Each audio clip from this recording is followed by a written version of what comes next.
Kalau kamu ingin hidup kamu berubah, rebrand yourself. Rebranding. Ubah image kamu sendiri. Dan itu bisa merubah hidup kamu.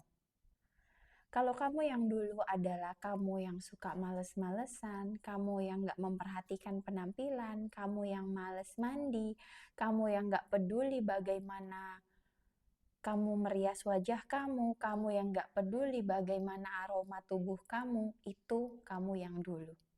Kamu yang gak peduli belajar, kamu yang gak peduli skill kamu itu nambah atau enggak, kamu yang gak peduli sama nilai kamu, cuman melakukan hal-hal yang banyak buruknya, itu kamu yang dulu. Tapi kamu yang sekarang dan kamu ke depannya bisa banget merubah image kamu dari yang kemarin seperti itu menjadi yang lebih baru, yang lebih baik, dan memiliki habit-habit yang jauh lebih keren, yang pastinya akan merubah hidup kamu.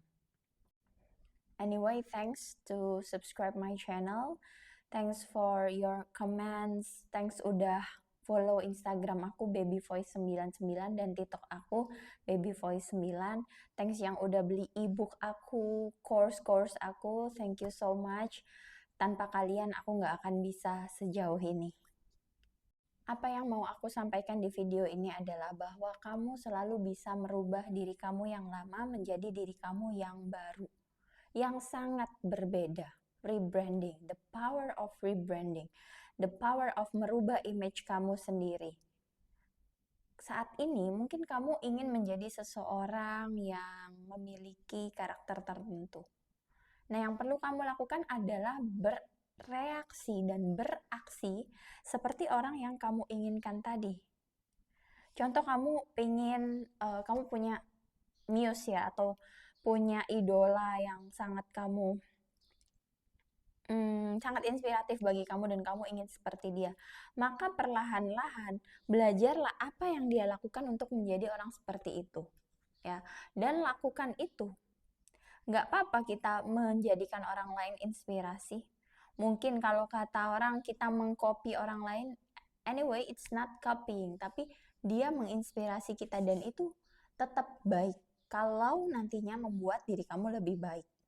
Oleh sebab itu ada pekerjaan influencer, ada pekerjaan YouTuber, ada pekerjaan motivator. Kenapa? Karena orang akan percaya ketika melihat orang lain melakukan itu. Seeing is believing.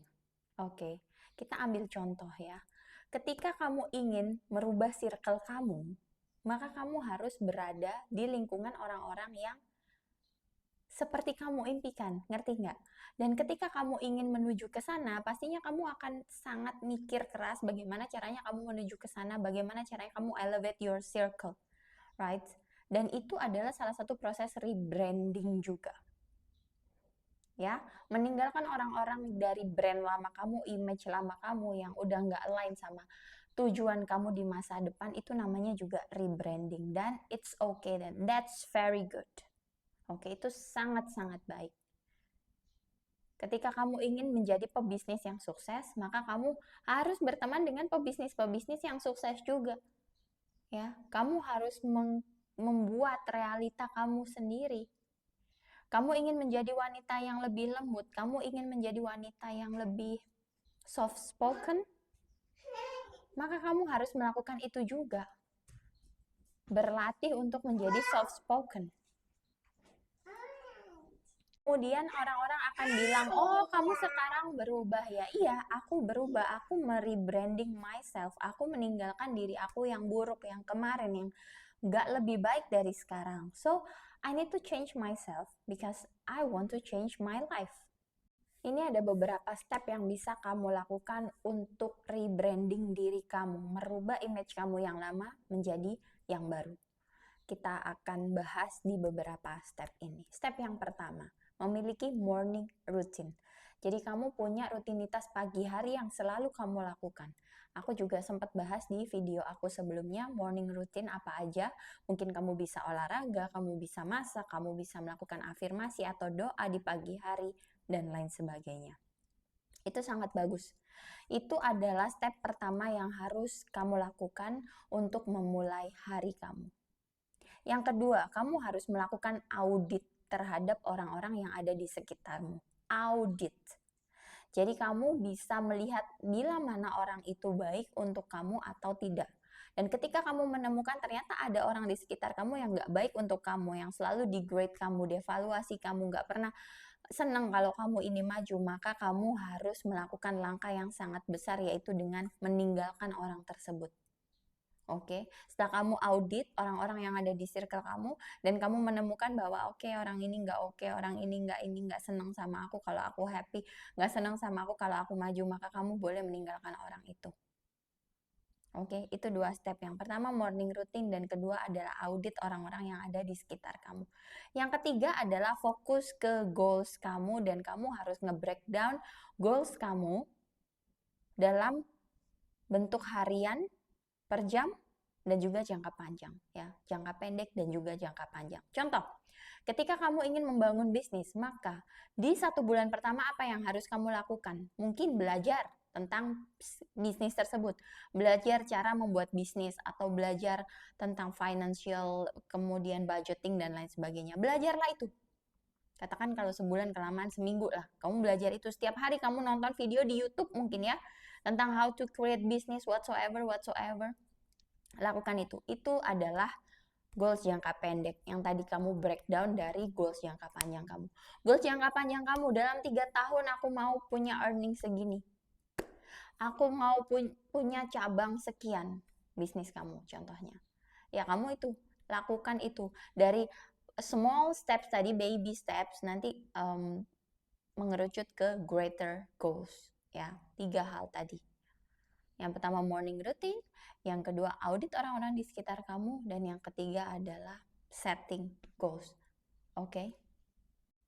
Dan changing your brand image ini bisa kamu terapkan di banyak sisi. Amin, bukan cuma di sisi hidup, di sisi cinta pun bisa ya. Bukan cuma di sisi bisnis, tapi di sisi relationship kamu dengan orang-orang terdekatmu tuh juga bisa.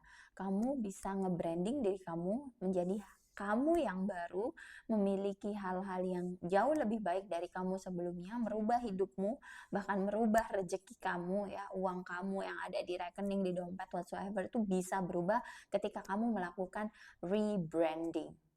Ya, kamu melakukan perubahan yang besar mulai dari baby steps. Ya, small steps menuju steps-steps yang lebih banyak, lebih baik, lebih besar. Sekarang aku mau kamu mulai melakukan journaling, mapping, atau pemetaan terhadap apa yang kamu nggak suka dari diri kamu yang lama dan pengen kamu ubah menjadi diri kamu yang baru. Kemudian kamu implementasikan dari 3 steps tadi dan kamu harus mulai konsisten melakukannya. Aku juga sempat menyebutkan di video aku sebelumnya bahwa alam semesta itu sangat suka dengan konsistensi. Jadi ketika kamu ingin melakukan rebranding terhadap diri kamu ingin merubah diri kamu, maka kamu harus juga konsisten melakukan itu. Ketika kamu tidak konsisten, maka goals-goals kamu tadi menuju ke hal-hal baru, rebranding diri kamu, goals-goals yang lebih besar juga tidak akan tercapai, karena kunci dari pencapaian goals adalah action kamu sendiri, konsistensi, dan juga perlakuan yang disiplin. Itu adalah kunci dari cara kita merubah hidup kita. Kamu boleh cari siapapun orangnya, milioner, triliuner, dan lain sebagainya. Mereka adalah orang-orang yang konsisten dan disiplin. Mereka juga orang-orang yang bisa mencari celah, bisa melihat apa yang menjadi demand dari pasar, dan mereka bisa menjual diri mereka sendiri. Tentunya mereka juga pernah mengalami beberapa kali rebranding mungkin dari diri mereka yang lama menuju diri mereka yang baru. Jadi rebranding, meninggalkan hal-hal yang buruk di masa lalu, meninggalkan image kamu yang buruk di masa lalu, dan menuju diri kamu yang lebih baik itu sangat baik bukan buat diri kamu. So, mulai sekarang Jangan takut untuk berubah menjadi lebih baik, dan bahkan jangan takut untuk kehilangan orang-orang yang gak siap menerima perubahan kamu tadi. If you like this kind of video, please share this video, save this video, download it, whatsoever. Kamu juga bisa mendengarkan video-video aku yang lain sambil melakukan aktivitas, and I really love you all.